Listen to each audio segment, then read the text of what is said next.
Chers auditeurs, je vous souhaite la bienvenue à votre rendez-vous musical Appassionato sur Radio Judaïka 90.2 FM, que vous pouvez également suivre en streaming sur notre site radiojudaïka.be.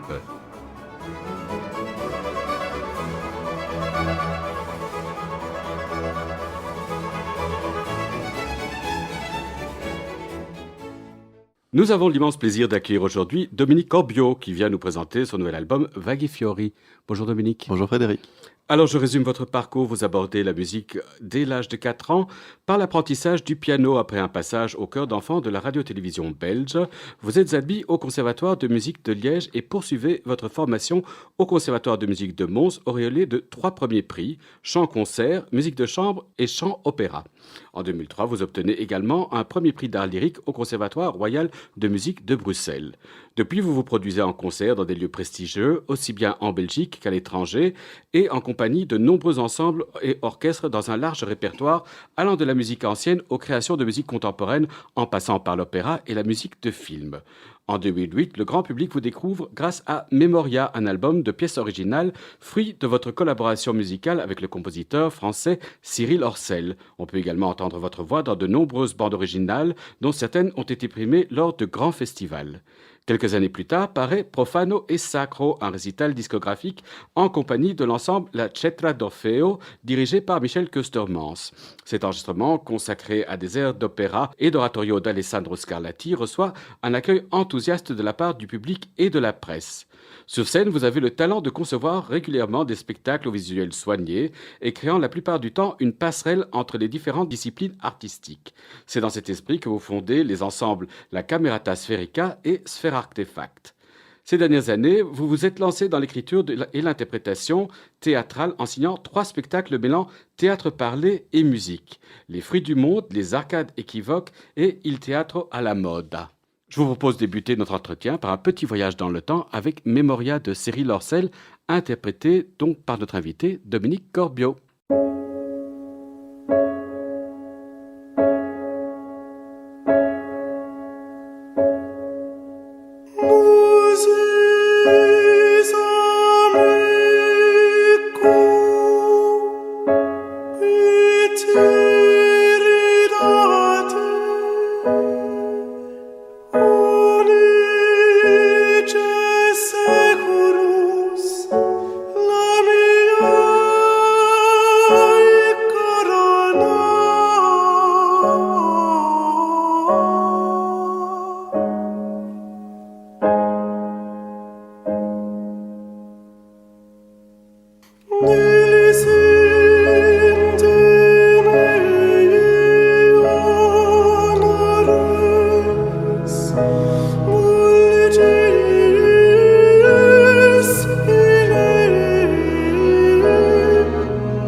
Nous venons d'écouter Memoria de Cyril Orcel, interprété par Dominique Corbiot. Alors dites-nous, Dominique, venez-vous d'une famille de musiciens ? De musiciens, non, mais il y a un tempérament artistique dans la famille. Plutôt des plasticiens, d'ailleurs. Ma grand-mère faisait de la céramique. Voilà, il y a un réalisateur de films dans la famille aussi, un architecte. Voilà. C'est plutôt au niveau de la peinture, de la sculpture. Musicien, moins. Alors, Voilà. comment en êtes-vous venu à chanter ?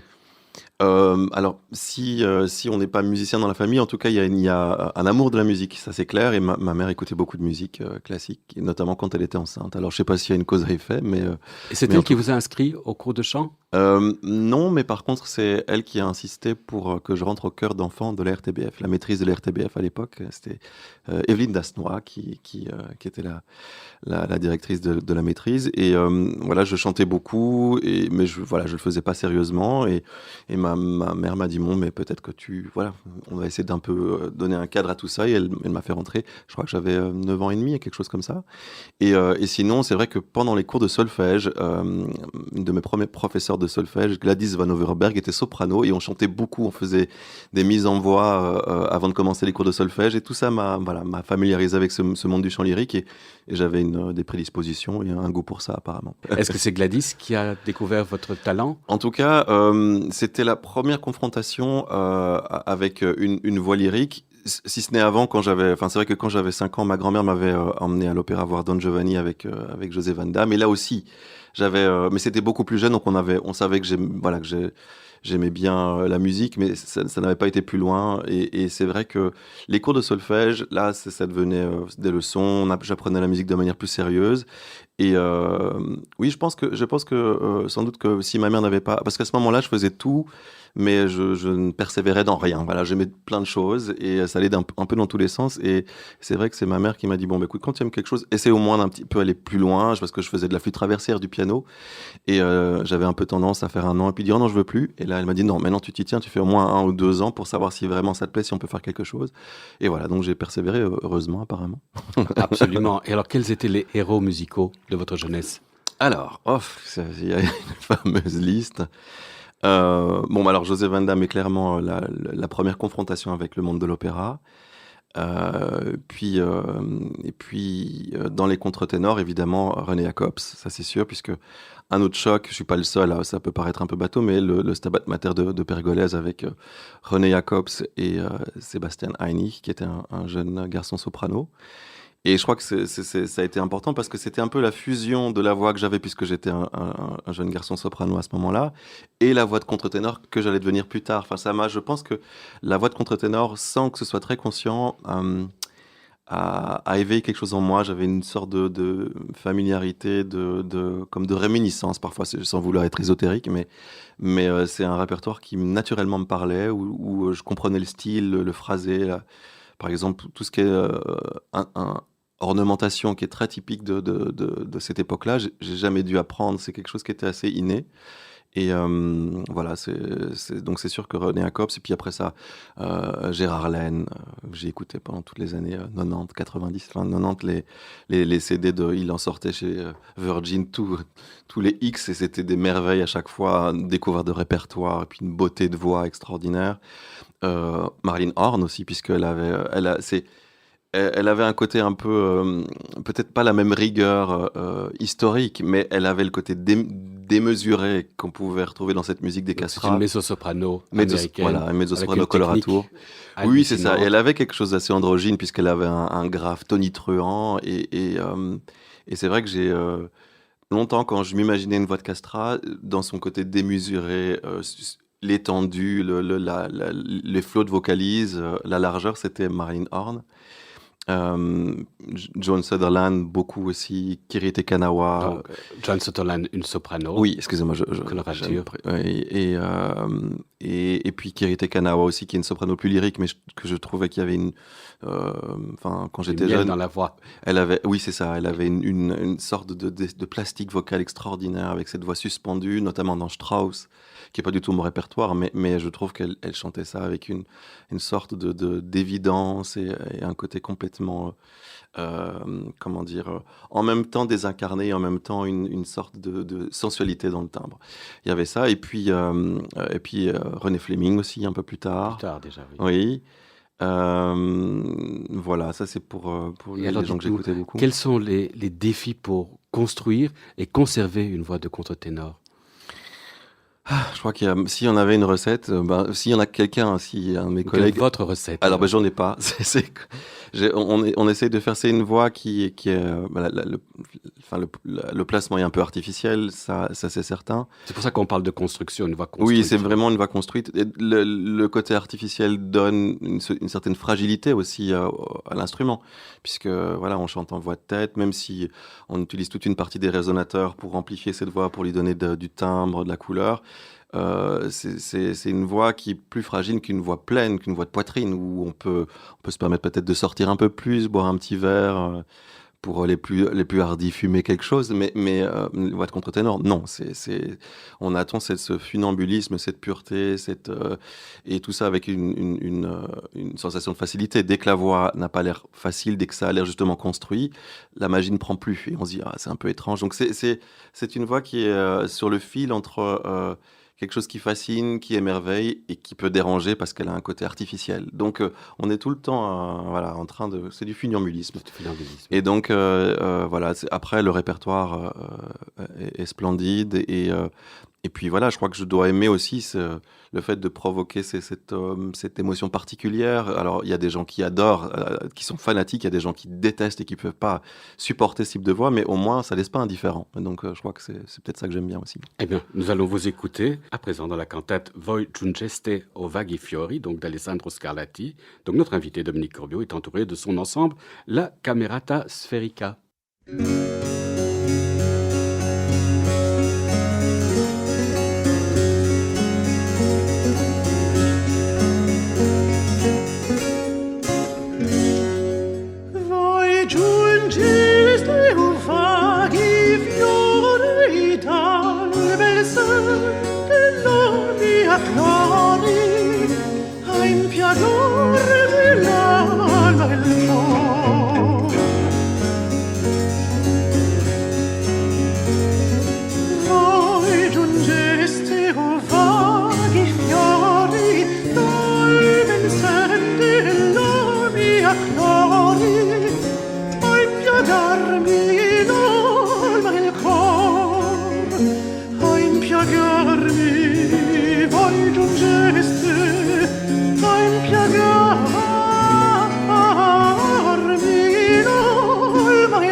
Che a morte lusinghiera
und die morir la cruda gloria se mi vide und die morir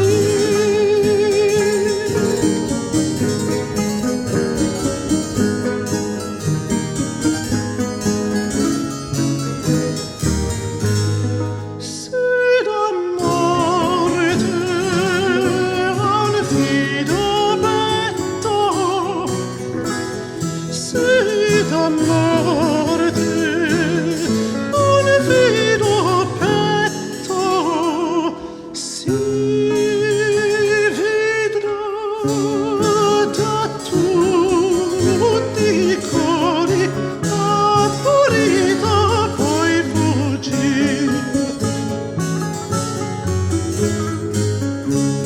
se t'amore di un fido petto si vedrà da tutti i cori apparita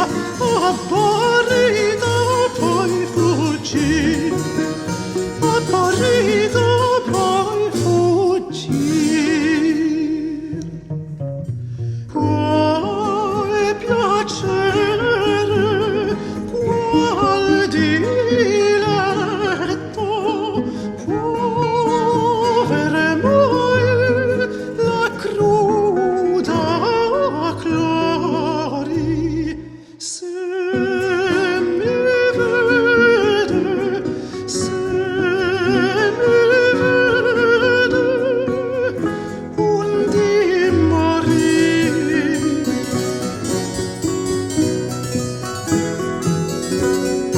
Quale piacere, qual diletto può aver mai la cruda Clori se mi vede un di morir la cruda Clori se mi vede un di morir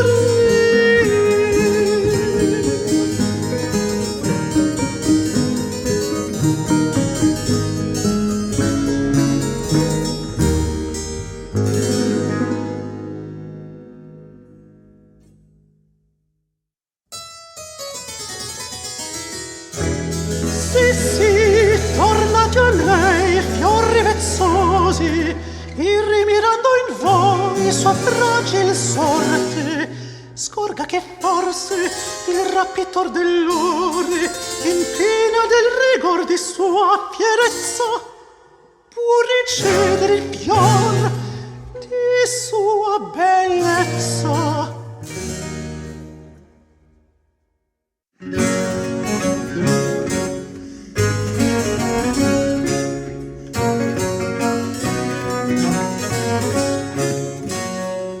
Lingue d'orose di primavera, tornati a Clori, dite così, al cor più fino di tutti i cori, minori troisi siate un sol dì, al cor più fino di tutti i cori, minori troisi siate un sol dì, lingue rose di primavera, tornate a Clori, dite così, minori troisi siate un sol dì, lingue rose di primavera, tornate a Clori, dite così.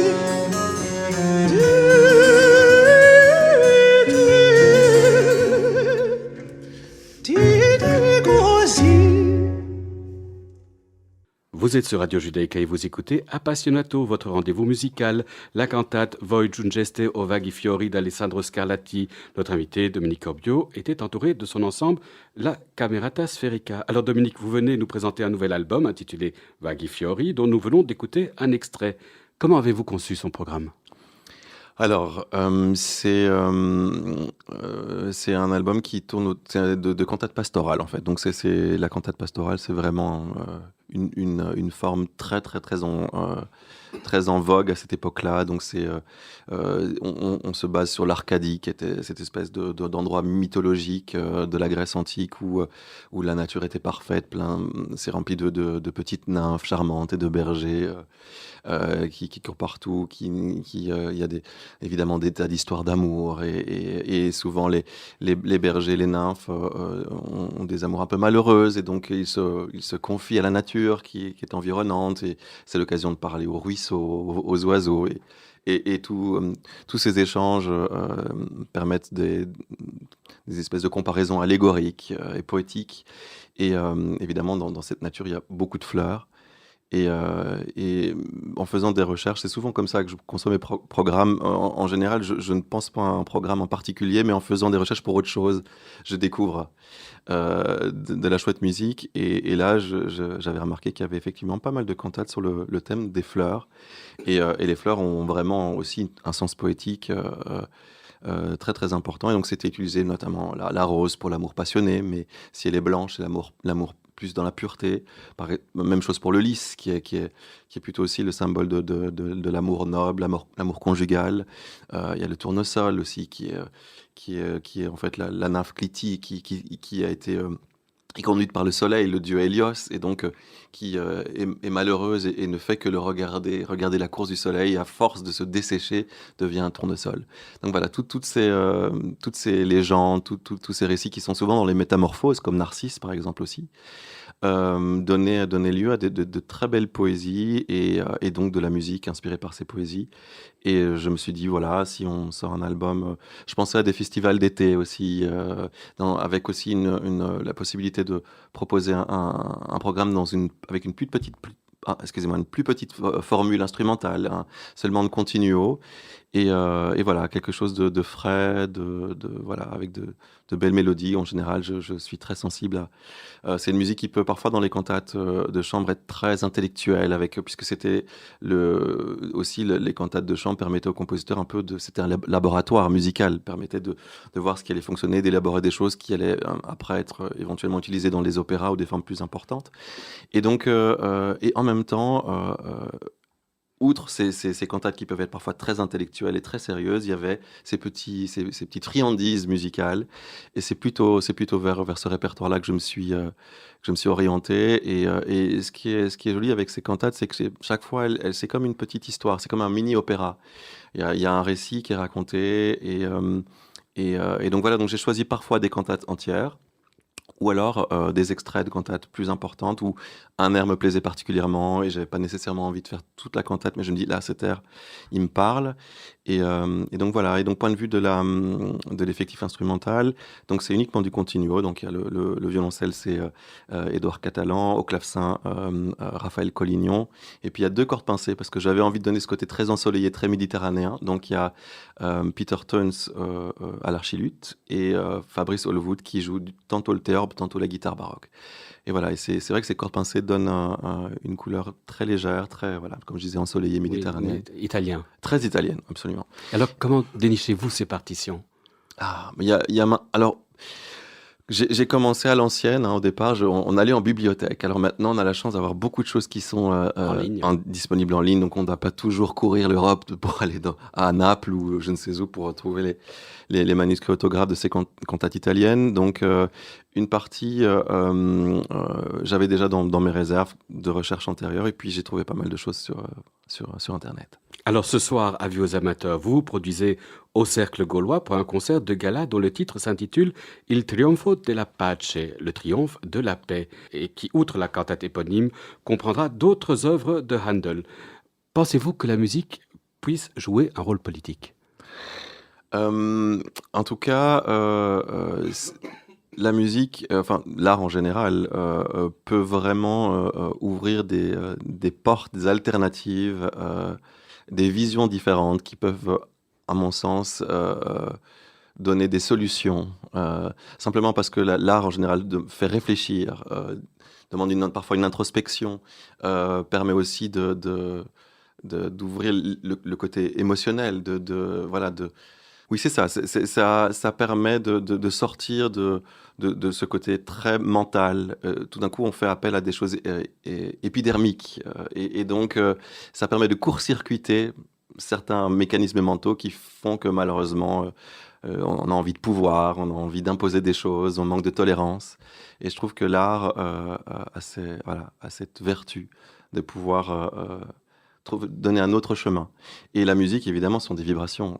La voix aussi. Et donc, là, on fait appel à quelque chose de l'ordre du sensoriel, de l'ordre du métaphysique. Et donc, je pense qu'effectivement, on dit toujours hein, que la musique adoucit les mœurs, mais c'est la vérité, parce qu'on est dans un autre état d'esprit quand on écoute de la musique. Et voilà, c'est pour ça que j'avais envie de... Dieu sait que les temps sont troublés, et cette cantate Echeggiate, festeggiate, o numi eterni, c'est une cantate de circonstances que Handel a composée dans un moment où justement on cherchait la paix, dans les guerres de succession d'Espagne qui ont été extrêmement, probablement les plus meurtrières au milieu du XVIIIe siècle. Et comme aujourd'hui, par un jeu d'alliance, tous les pays étaient emmenés de manière inéluctable vers cette confrontation où tout le monde se détruisait. Et voilà. Et donc, il y a eu cette petite fenêtre où on a cru, bon, après ça, malheureusement, elle a repris.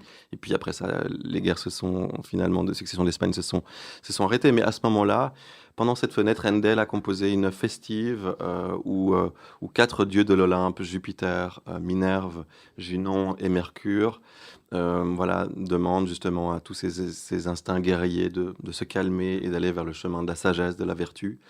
Et je me suis dit que ça pouvait pas faire de mal avec une musique aussi sublime que Handel. Et alors, ce que j'ai fait, c'est que comme c'est une cantate qui ne nous est pas parvenue de manière complète, il y a uniquement des fragments. Donc, à la manière du pasticcio, hein, à l'époque, on faisait ça. Donc, c'est des compositeurs baroques. Parfois, ils n'avaient pas toujours le temps de composer des nouveaux opéras.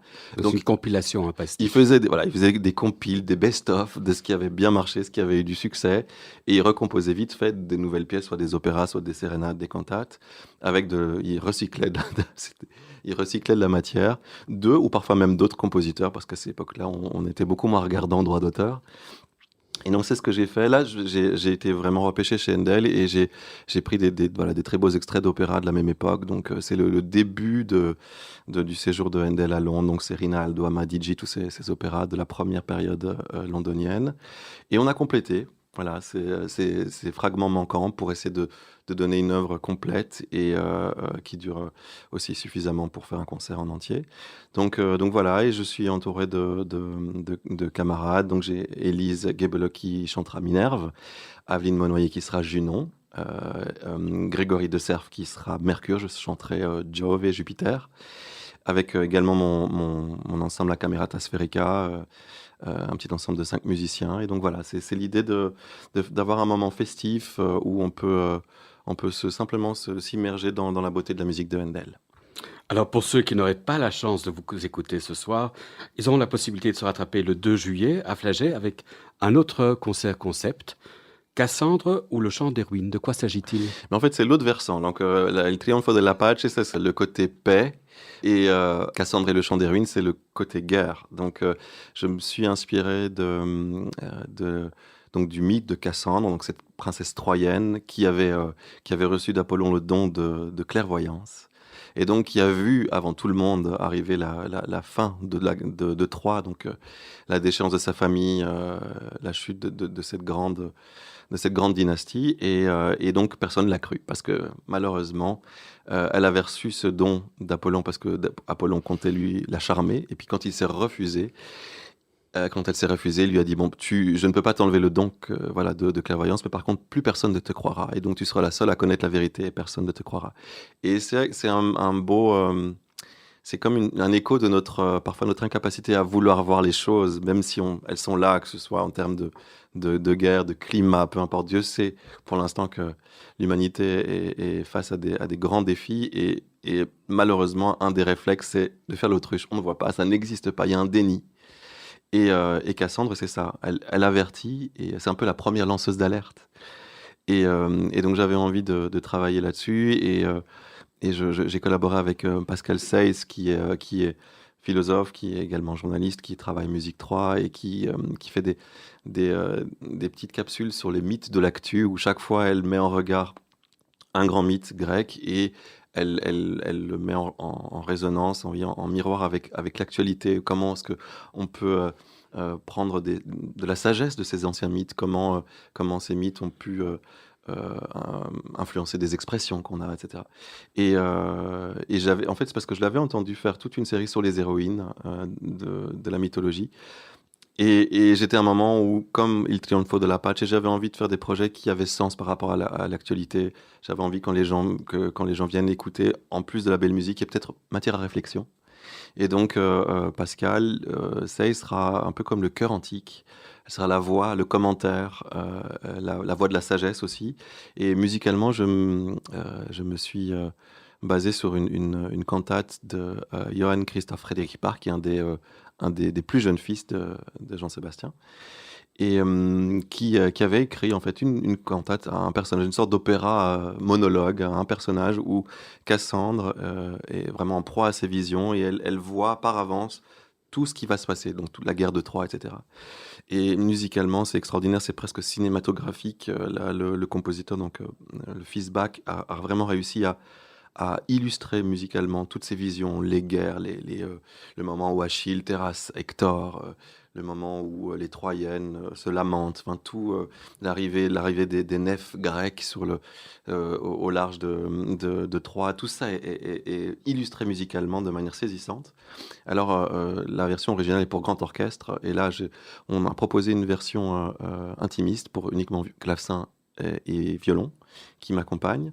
Et donc, je fais la voix, je chante les visions de Cassandre, et Pascal offre son commentaire, sa vision contemporaine sur ce mythe. Alors, je vous propose de retourner à votre album. Nous allons écouter la cantate Il Giglio Amante e Sposo de Giovanni Bononcini. Notre invité, donc Dominique Corbiot, est entouré de son ensemble, la Camerata Sferica.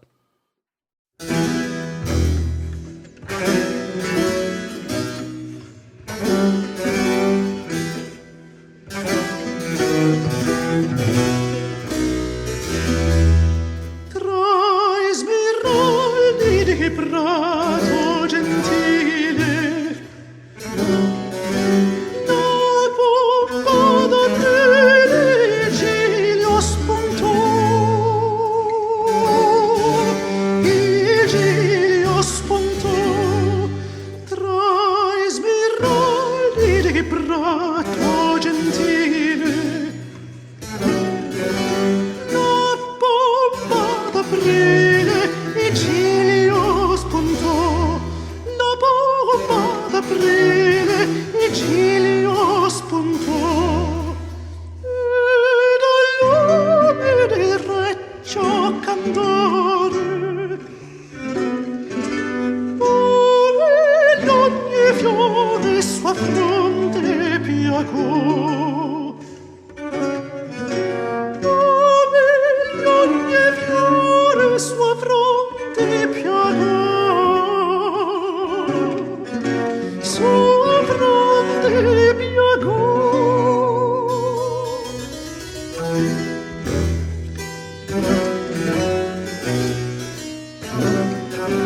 ride, il ciglio spuntò.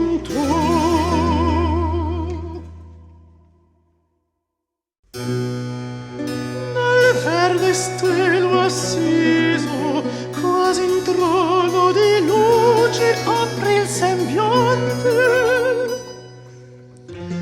e resta un dolce riso, il maestoso ciglio gradì vedersi innante, prostrato a piedi Flora, ogni altro figlio.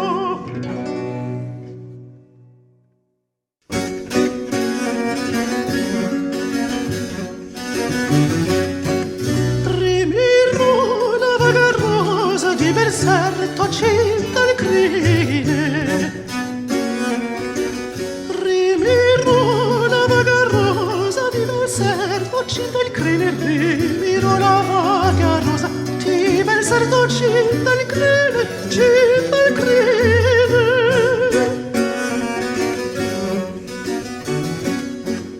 E sembrò di più vezzosa perché armata di spine, e sembrò di più vezzosa perché armata di spine, perché armata di spine.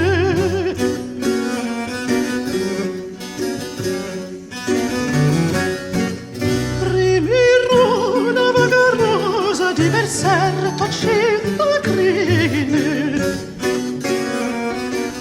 Rimirò la vaga rosa di Berserto cinta il crine. Rimirò la vaga rosa di Berserto cinta il crine. Cinta il crine.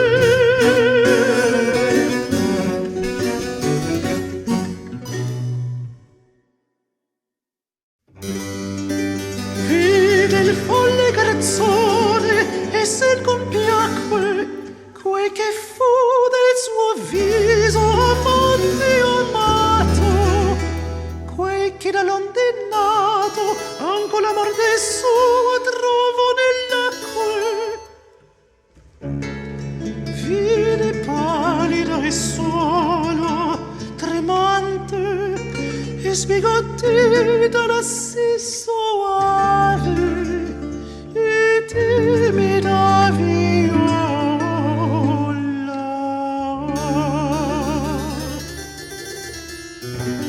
Ascia a lui più vicino, miro che superbetto di candore e d'odore spiegava i pregi suoi, belge il zombino. Dal prare mirò la turba caio torosa dei fiori, alle sue piante, oh, gran forza d'amor. Ma la pudica prole della beltà lo risi amante, ne fu stupor che venere per poco, allor che il piede punse tra sue foglie celò d'amore il fuoco. Orredea, ma del suo ardore palesar la cagione, non ardia. E già mesto languea se un zeffiretto mostra suoi tormenti. Non parlava la rosa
luce al giorno visto e lampi del tuo ardor di silenzio al bianco ciglio di tuo porpora vermiglio mi vedrai nell'alba scorno che su candido color lampirà la luce al giorno visto e lampi del tuo ardor mi vedrai nell'alba scorno che il suo candido color lampirà la luce al giorno visto e lampi del tuo ardor.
La cantate Il Giglio Amante Esposo de Giovanni Bononcini. Notre invité Domenico Bio était entouré de son ensemble La Camerata Sferica, un extrait d'un nouvel album paraissant chez Sona Musica. Alors Dominique, nous avons comme tradition d'offrir à notre invité la possibilité de nous faire découvrir un morceau de son choix. Qu'aimeriez-vous nous faire entendre ? Alors, vous m'aviez posé la question et j'ai eu un mal fou à choisir. Absolument. Donc, finalement, je me suis arrêté sur une chanson de Gainsbourg, puisque voilà, j'avais envie de sortir un peu de l'univers classique baroque. Et en même temps, dans cette chanson de Gainsbourg qui s'appelle La recette de l'amour fou, si ma mémoire est bonne, justement, on sent tout, dans l'orchestration, on sent toutes ces références à la musique classique, parce que c'était un excellent pianiste. Il a fait il a fait les pianos-bars pendant toute sa jeunesse, et il aimait le jazz, il aimait le classique, notamment Chopin. D'ailleurs, dans ses chansons, chaque fois, il avait des citations, dans Rêverie, par exemple, de Chopin. Et donc, on entend tout ça. C'est une mélodie extrêmement théâtrale, où Gainsbourg donne la recette pour rendre quelqu'un fou d'amour, en faisant chaque fois des allusions gastronomiques, comme si c'était une recette, comme s'il fallait mettre quelqu'un, cuisiner quelqu'un, c'est vraiment pour qu'il soit à point, pour être amoureux. Et en même temps, la musique est très présente aussi dans cette chanson. Et voilà, je trouve qu'elle n'est pas très connue et je trouve que c'est un petit bijou. On l'écoute maintenant.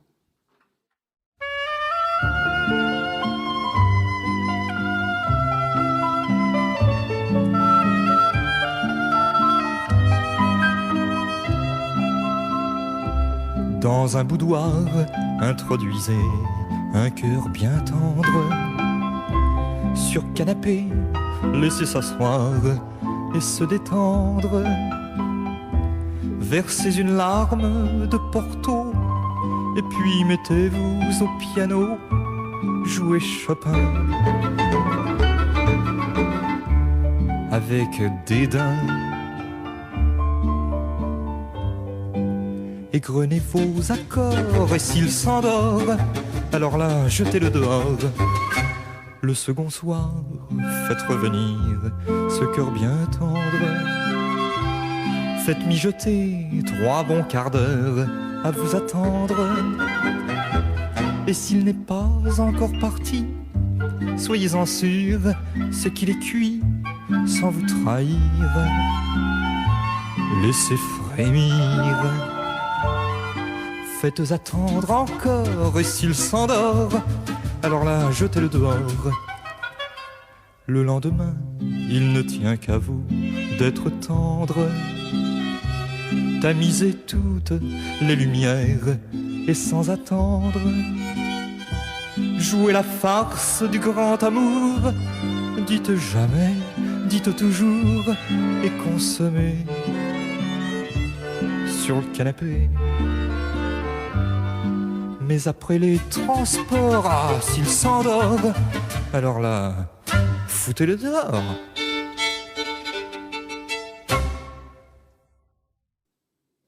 Nous venons d'écouter La recette de l'amour fou de Serge Gainsbourg.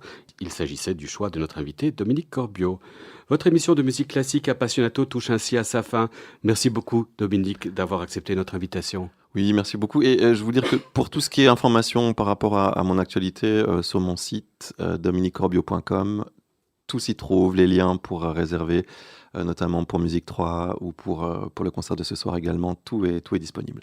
Nous en prenons bonne note. Merci à Carlos Zamajoa d'avoir assuré la technique de cette émission. N'oubliez pas qu'Appassionato est diffusé sur les ondes et le site de Radio Judaïka les lundis à 13h, les jeudis à 14h et les dimanches à 9h. Merci, chers auditeurs, de nous avoir écoutés. À la semaine prochaine. D'ici là, portez-vous bien.